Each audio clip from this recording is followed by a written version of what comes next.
Hey everybody, how's it going? This is Joel here in the newsroom at 93.1 The One. So we are a few months away from the campaign season for the federal election.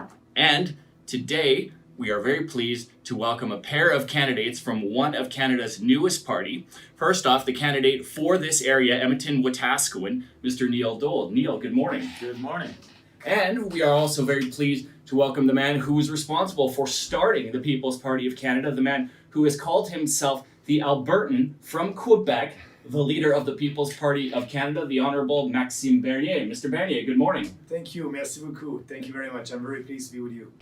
And one of your policies and one of the convictions that you've been very firm of has been in terms of immigration. You've said specifically you would like to have more economic immigrants come to Canada. Can you explain a little bit what you mean by that? Now, I want to turn to Neil. Neil, the constituency that you're trying to represent has some of the fastest growing communities in all of Canada. I'm talking specifically about places like Beaumont, which is in the top 5 in terms of fastest growing in all of Canada. Leduc is right there in the top 10 as well. So obviously that's a great thing to have more and more people attracted to want to come here, but the challenges with that comes to maintaining services. How would you be able to maintain services and maybe possibly increase services when there's going to be an influx of more people in regions like that? Now, I want to touch on one of the other policies that you've been a firm believer in, and it goes against, I would say, what most of the political leaders have talked about, and that's in terms of climate change. You've talked about that you won't do anything in terms of that. Now, obviously, I think it was last month the federal government declared it a national emergency. So what do you see that is not a matter of emergency when it comes to climate change? Yeah, I'm proud to say that I voted against that. Now, one of the other contentious talking points that is probably not going to go away anytime soon is concerning Trans Mountain Pipeline and that expansion over there. Obviously, that was recently approved, but in your opinion, is there a way that this can actually get built and go through without privatization? I guess there is some precedence as well, if you look at other countries, for parties that have started up, that have been able to gain power. Do you draw on things like, I'm thinking specifically over in Europe, Emmanuel Macron and the centrist party over there was able to rise to power very quickly. Do you and your party look at that to say maybe this is possible to take this election come this fall?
So basically, from everything that I was following with De Bruyne's contract negotiations, it seems like he was pretty much doing the entire negotiations on his end himself. Do you think that helped out a little bit, the fact that there wasn't an agent or a mediator to really talk up his client and raise the price and maybe force the hand of City's front office?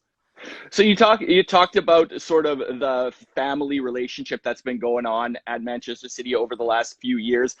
Kevin De Bruyne was very vocal about his special relationship with the manager Pep Guardiola. How much credit does Pep Guardiola deserve for keeping a guy like Kevin De Bruyne happy and wanting to stay at Man City?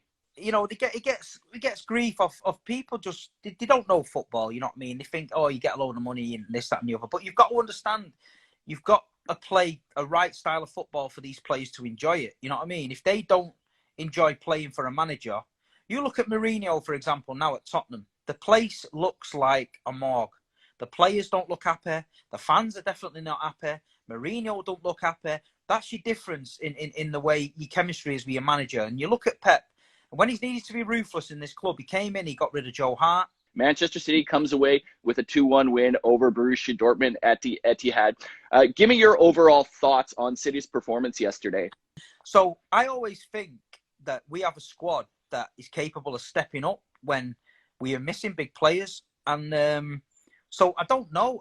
I, obviously, he's been instrumental in winning them things. So it's hard to say in hindsight. But